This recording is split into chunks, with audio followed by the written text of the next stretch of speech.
The city of Lexington, South Carolina, covers a vast 8,869 miles of landmass. It is one of the largest municipalities in the state. Its allure of attractions includes the Peachtree Rock Heritage Preserve, a public park consisting of 460 acres of boulders, sand, running streams, and a waterfall, all hidden within a dense and isolated forest, miles from the central city.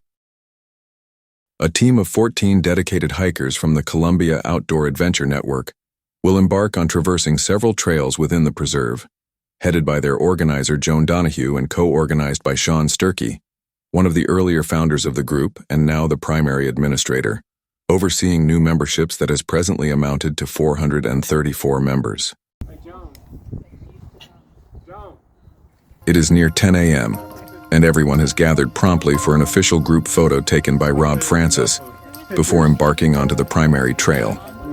The temperature is compliant, mild, and the presence of the sun combined creates an ideal and favorable opportunity for commencement of the hike that will negotiate a distance of approximately 5 or 6 miles.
According to Joan's plan for a pathway, the group has departed from the Bethel Church and is headed towards their first destination of the park's iconic waterfall and the primary iconic stone, the original Peachtree Rock, that toppled after years of erosion, storms, and visitors carving into the rock. The sequence of activities gradually wore away at its fragile pedestal. On December 7, 2013, the two hikers who originally observed that the Peachtree Rock had toppled were Ray Hammond and Rob Francis, who are both long-term members of this group. Rob Francis had taken the first original photograph, and Ray Hammond submitted the report to the Lexington authorities. However, internet and historical sources inaccurately have not made this distinction. The sandstone's crumbly nature made it impossible to hold up the rock artificially, and authorities made the decision to leave it on its side.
The group has finally arrived at their first resting point, having negotiated a fairly dangerous region of rocks near the waterfall, where they had to make a physical climb downwards to get to the fallen Peachtree Rock.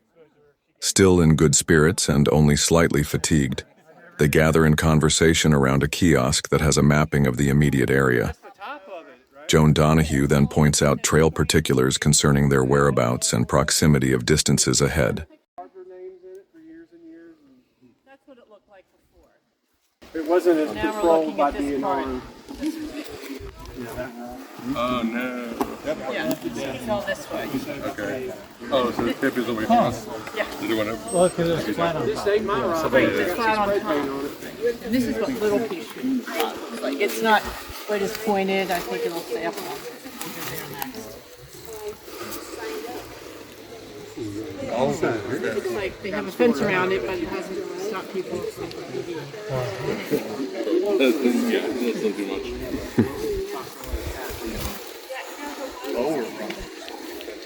Okay. Now we're going to go off to Little Peachtree Rock. Is there an itsy bitsy Peachtree Rock? Teeny tiny. You need more if they all start tipping over. This one, it looks pretty wide. We'll have to see if it's narrower now than it was there, but you know, it's not quite as narrow. I think it'll be around the middle. Right, so we should be following the north part of the Blue Trail now in a clockwise direction.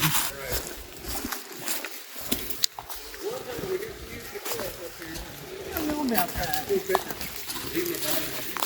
That was There's a sense of intrigue amongst the members as they ponder at the immense size of the boulder, now laying on its side. Although rocks never confront death, the positioning and angulation along the hillside makes it seem apparent, as though the rock had met its final days after standing upright for decades.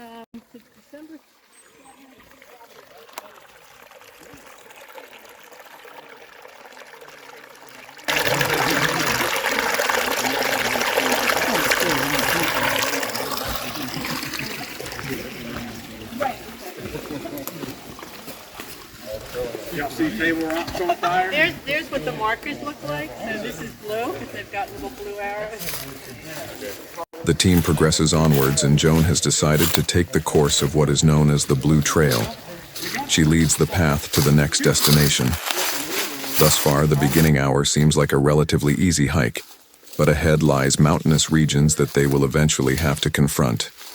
Those in the group with minor physical ailments will eventually have to change course for an easier passage in returning to the original point of origin, where they first started. This is the most confusing part of this. Alright, we're going to do it clockwise. I just want to make sure I didn't walk. 2,000 feet loaded. I think I was 6,000 feet elevation. Got it. 3,000. I think it's about 3,200 top there. And the elevation gain on the out and back is about 2,300. Yeah.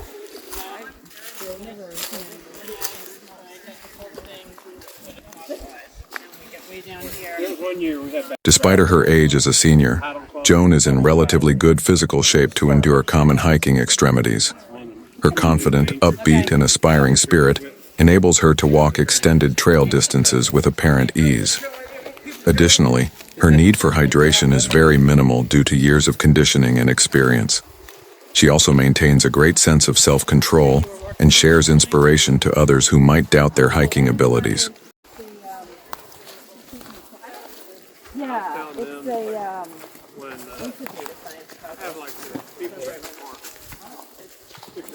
Along the waterlogged path is this elevation of astonishing rock formations nestled above the hillside. The quietness of the environment is interrupted by elated conversations, which also brings to light a sense of bewilderment by the tapestry of their natural formations. There is much to see here, a unique world of its own that will not leave you disappointed, but breathless. However, there is a need for appreciation and gratitude for these amazing gifts from Mother Nature herself. The more elderly of the group tend to fall behind to the rear, however. They are compelled to try to keep pace with the faster momentum of the others, regardless, as disorientation of direction can become apparent from the slightest deviation from the trail. Many people have reportedly were lost out here during past incidences, but mostly for hours and not days.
They modernized, now it's mixed.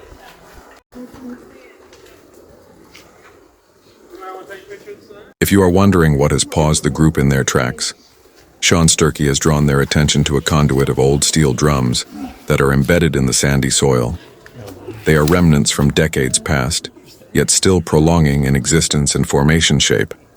Because of their historical relevance, the majority of the group are inclined to photograph them for memorabilia. We got moonshine. Sean makes a ridicule about moonshine, which were what the drums were used for.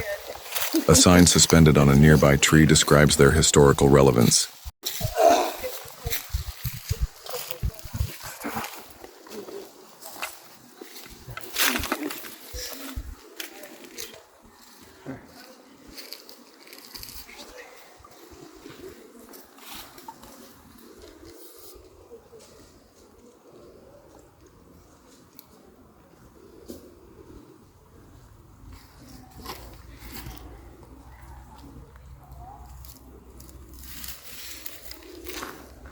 The group continues onwards, knowing that they will have a fairly long return time ahead after the primary segment of the hike is completed, but much ahead awaits them, including a few visual surprises.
Y'all have anybody behind you?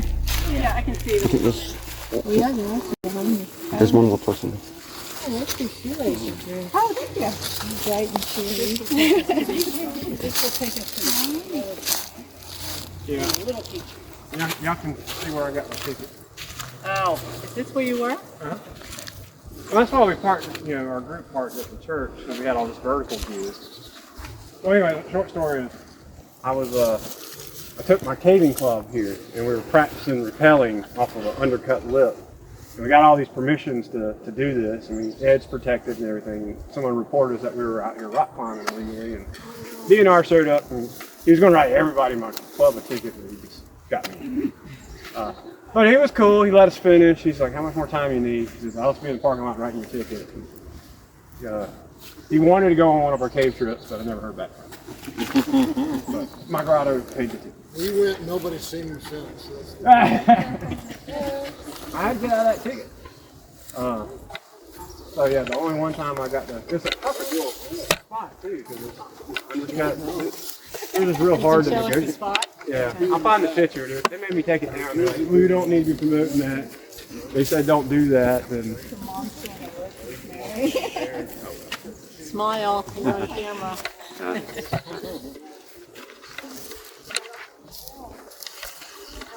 off the little Peachtree. everybody got a good rest, or they need more time? Just a little time. Okay. You want, I can take down to the group. You want me to take the group to the face of the hill? If some of y'all want to start, we're just going to, we'll spend a lot more time down there. I'll creep around, but I'm going to start heading that way. Jones going to bring the rest of the group.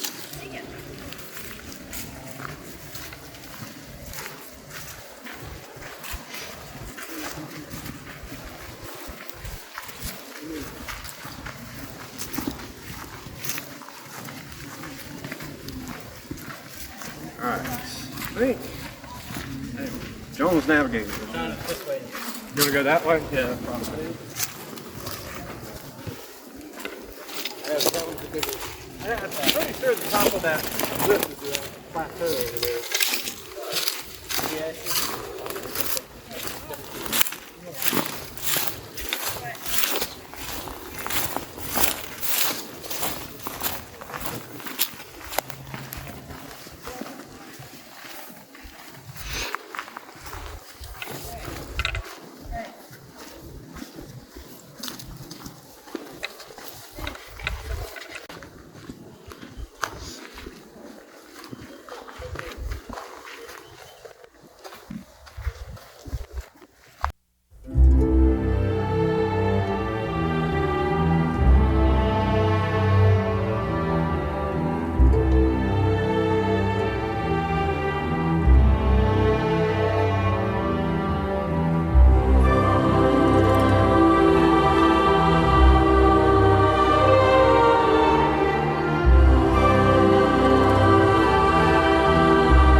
I thought that was someone with ringtone. I heard the meow.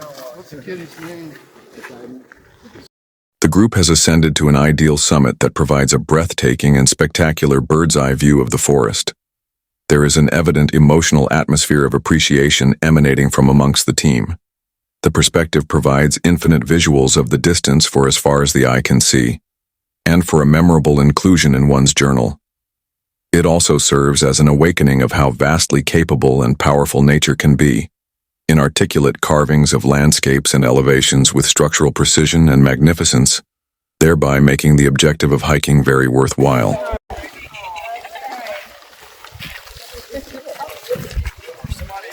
Exactly. I was just thinking about it. Yeah, Robbie, you kidding. Yeah, he likes to chase my toes. Buddy, you want to come out for a bit? I don't know if it's a good spot for you.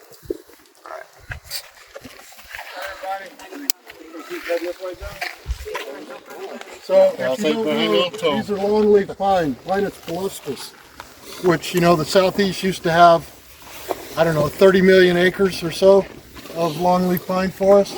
Now it's reduced less than 1 million, but they will seed back in, as you can see, and there's a lot of planting of longleaf going on, which is good to reestablish the forest, but I'm finding that they're trying to maintain those forests and continue to burn.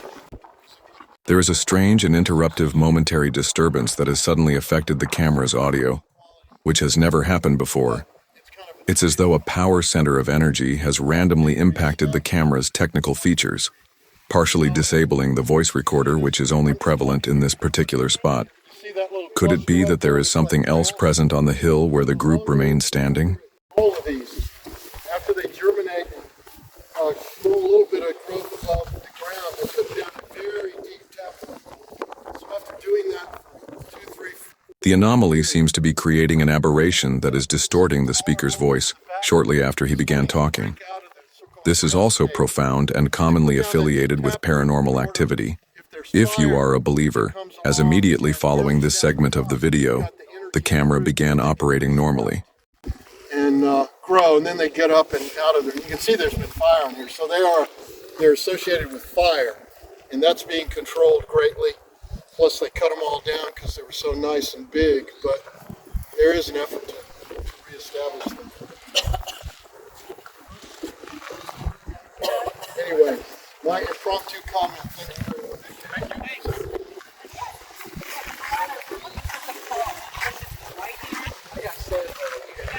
As the group proceeds to depart the area, the camera's audio is immediately restored to normalcy. Despite the strange occurrence, the unmatchable ambience atop the hill is none replaceable, and is perhaps a vortex of sacred sanction to never be disturbed.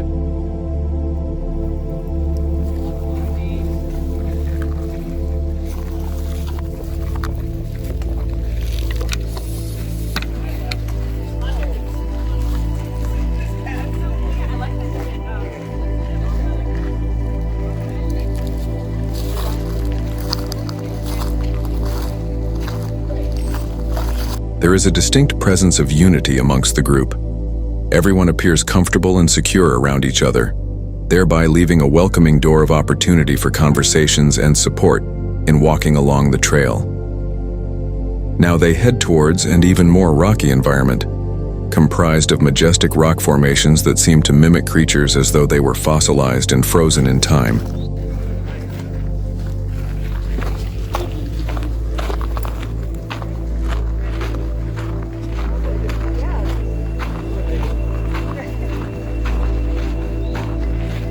Evidently, the day is vastly appreciated and welcoming for this opportunity. Being able to be outdoors amongst this presence of serenity is truly a privilege. The air is modestly cool, although saturated with pollen, but the primary attention is focused on this moment of leisure and the graceful surrounding of vegetation, sand, and rock formations.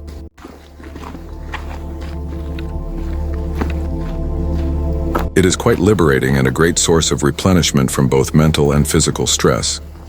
It is not commonly known to many that the trees emit a chemical called phytoncides that reduces stress hormones like cortisol, lowers blood pressure, and improves disease-fighting immunity within humans. Phytoncides have antibacterial and antifungal qualities which helps plants fight disease. When you inhale phytoncides, your body responds by increasing the number and activity of a type of white blood cell called natural killer or NK cells within your body. A study showed natural killer activity within your body is vastly increased from a 3-day 2-night visit to the forest.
That little Peachtree Rock.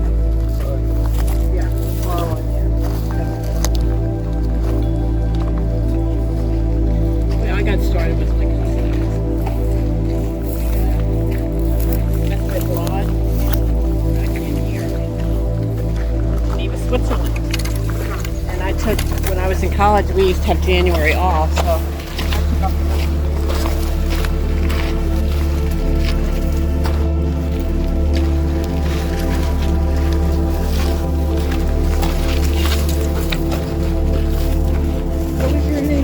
Rob. Very pleasure to meet you, Mary. Thank you.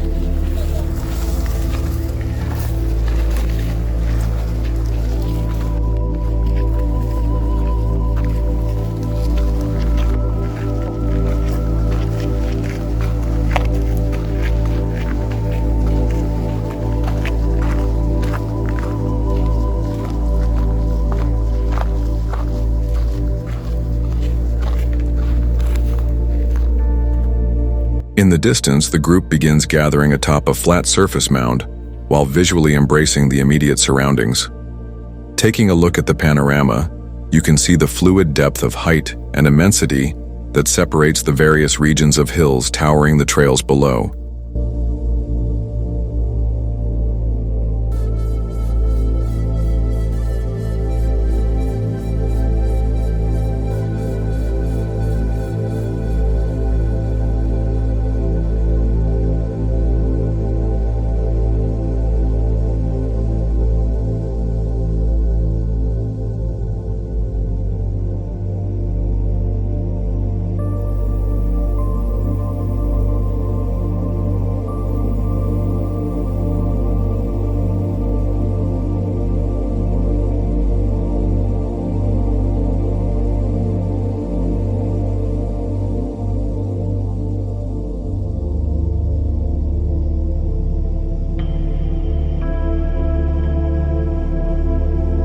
The group's arrival to what is known as the Little Peachtree Rock is accompanied by bewilderment and awe. From various perspectives, the boulder takes on different appearances, and your imagination can get creative in making affiliations to many types of creatures and shapes. Here is one example of a Photoshop rendition created by Rob Francis.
Joan discusses the next trail connection from this point.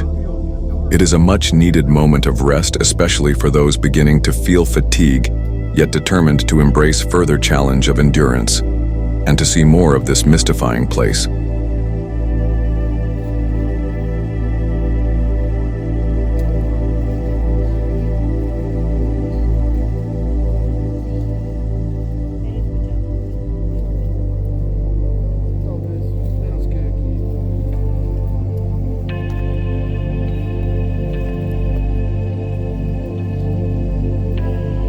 As the hike continues, the temperature is becoming warmer, and some of the group members begin to shed their winter coats to compromise from feeling the intensity of overheating. The experienced hikers are generally the ones to shed their outer layers first, as they are inclined to move at a faster pace. They soon arrive to a small cave-like opening that is only large enough to accommodate one individual. Sean Sturkey recounts his curiosities from a previous visit when he first came across the opening. The entire preserve was completely submersed under the ocean approximately 2,000 years ago. This is the reason for the presence of beach sand throughout the area, which is 394 feet above sea level.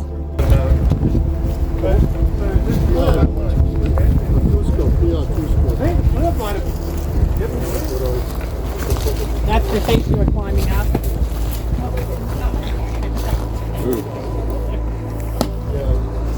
Yeah, see how this is undercut? I do, yeah. So we were rappelling off of here. We had the edge protection and all that kind of stuff. But you start off at the plateau. You can walk this trail around here. Right, yeah. And then we like invert, get upside down, and you drop your legs and land.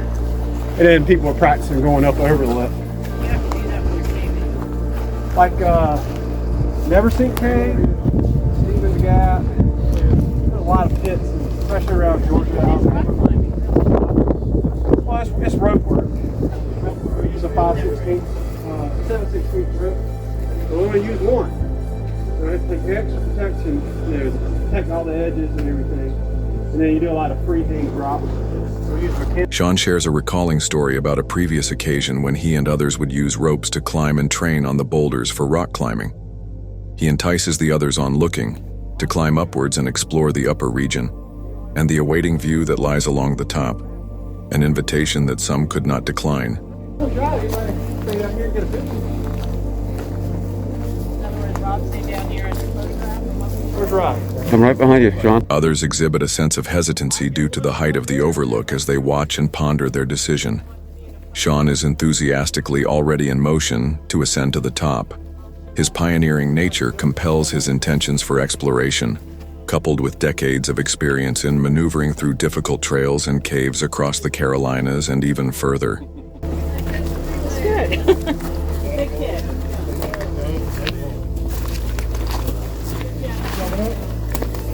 Come on. That's a little, gives a little bit.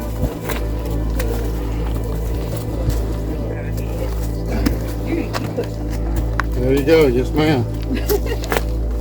Only one way to go, that's up. Okay. Got it?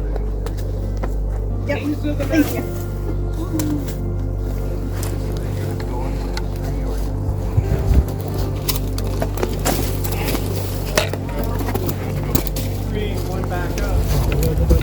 Yeah, because I think she's coming up here to look over. The incline is relatively steep, and Rob Francis will ascend with only one hand while he supports the camera in the other. Fortunately, the step levels are negotiable, and the ground is phased with ideal footholds to make the ascent.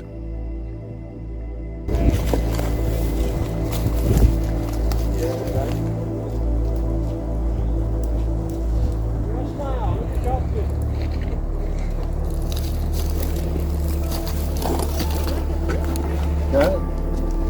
Got it. Thank you. I want to pull up this thing.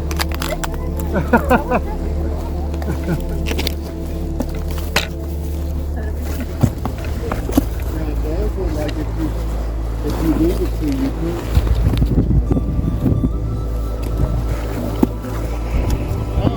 Yeah, we can take that way off.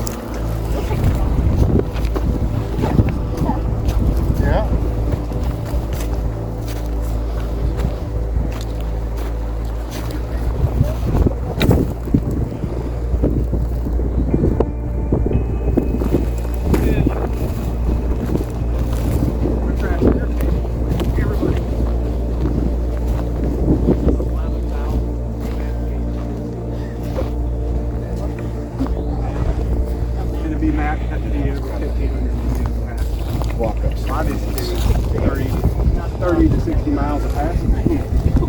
Another breathtaking view to be embraced by those who climb to the top. You can notice the comparison of elevation by the remaining group members standing below. Obviously, this is nothing compared to Mount Everest-type expeditions, but it serves an easy purpose for another observational point to the horizon beyond. It does go in a lot. That's all I can see right here. You get easier just to rappel down, straight down. Well, so you see, so if you had your rope, we have them tied off to 2 trees and come bisecting and running down, but it's pretty much laying flat. And so when you have a rope that's high up, you can just hang on it and rappel down. But when it's laying flat on the rock, so that lip right there, you stand on the edge, you push out, and you get upside down underneath the lip, and then you drop your legs over it. But that's what people choke on, and I hate driving people 300 miles to go choke at the top of a lip for an hour, which has happened many times. So that's why So the this is person good I practice. set up for didn't show up that day, and she never did it. And she was a rock climber. But other people Being on a gotta rope and the idea of leaning back and your face smacking the face of the lip right there. And they're looking down into an abyss. So if I fell, I wouldn't hurt myself. I'll show you what. I think I'll show you some pictures. Well, you get to see all the cool stuff. So anywhere you have to rappel in, it means the locals haven't gotten down there most of the time and destroyed all the white pretty formations. Everything's still intact. You know, you got the cave needles and all these really fine, gypsum flowers and stuff like that. But even some of the caves that we go to, the rednecks, man, they'll have a garden hose and they'll like hand over hand on a garden hose and get through the cave with a bottle of Jack Daniels in their hand. See how they do it? No hard hats, nothing. Just one flashlight for the whole group. Practice, they've probably done it many times. Oh, see that little rock right there? Down there? Yeah, see how that big rock sitting on that little rock? Yeah. There's like a slot in there and you can crawl through it. Is that the end of it as far as you can see? It doesn't go Yeah, underground? so you go in that front end, it's kind of goes acts from one like a end to funnel the and you other. pop out that little wedge over there. I've done But things I'd like be that happy to before. film you going through it. And it's still probably not Sometimes on a buggy. trail, you'll come to I wouldn't do it something in like that, summer. you have no choice. Oh, okay. But right now, well, again, I am a big kid, and what better sport that you can just play in the mud all day is caving and crawling around. And there's places when we go in caves like it's kind of sketchy. People don't want to go do that section if we're coming back, and so you'll find where the choke points are. So people will build a plate or they'll do it out of the cave while they're waiting on everybody to come back. Yeah, it's pretty intricate stuff. You can't go take this trail all the way back around this couple more little small cliffs, but that's the best part. Now as they decide to head downwards, Rob Francis looks for an alternate path for an easier descent. Luckily, and to his advantage, there is one after all, which is absent of a steep incline or need for both hands. Although still requiring caution, this path turns out to be easier and even safer. A few others follow suit.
We're going back towards the back.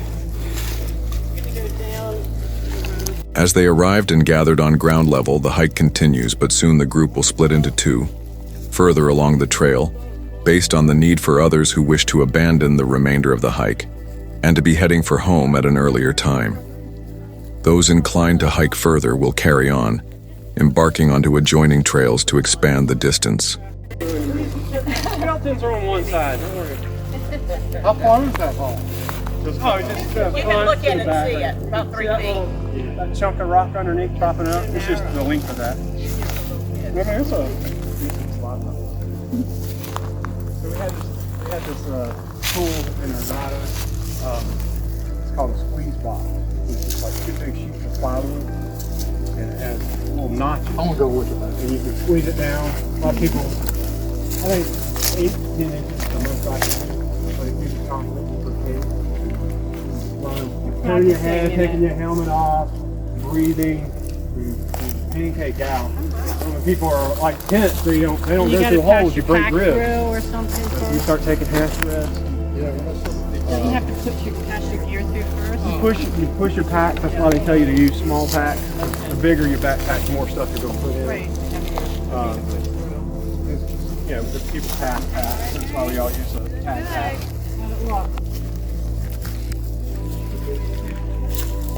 I have it. I probably hadn't let up. I won't. It is kind of. It's just so far. It's 4.5 hours. Is about Take a while, but yeah, I could get through. I want to bang up something. A little while. They have a mile and a half on trail. There's Boy Scouts in there inside the cave and up in the attic area. We just call it the Scout. There's pretty serious features in there that you need vertical gear and stuff for. I'll go. Oh yeah, which product?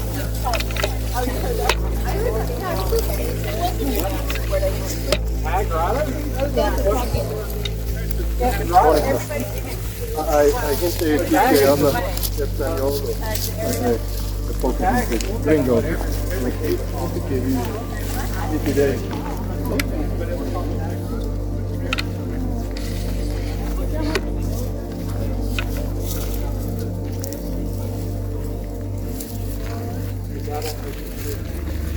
Reminds me a little bit of like a hawthorn, but I don't think that's what it is.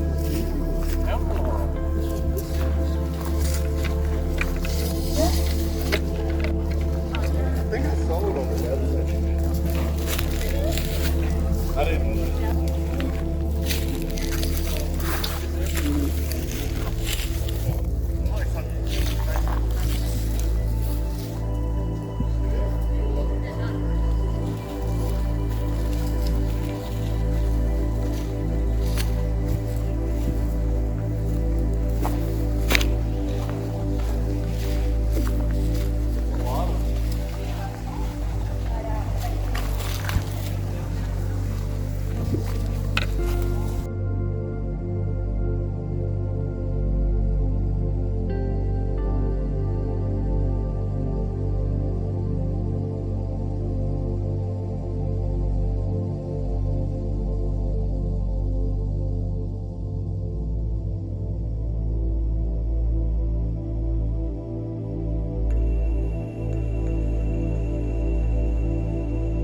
Thus far, there has been an emanation of excitement and thrill for all who are in attendance. Everyone seems content to have left their daily life routine at home and to presently be part of this expanse in the company of like-minded others. It is evidently freeing to be out in places like this, and ever since the dawn of time, humans have always looked to nature to fill inner voids or the need for escaping reality of the system. As aspiring pioneers, our species will likely continue to thirst for exploration and discoveries, setting our sights next to venture to the stars and beyond. But for now, Mother Earth is all that we attainably have, next to the moon.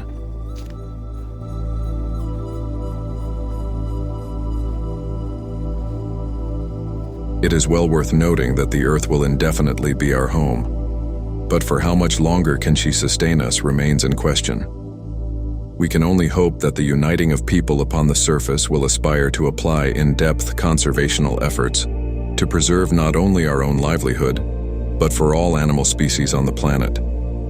We all have to work through our indifferences to pave a passage of peace to prevail and to end all wars permanently.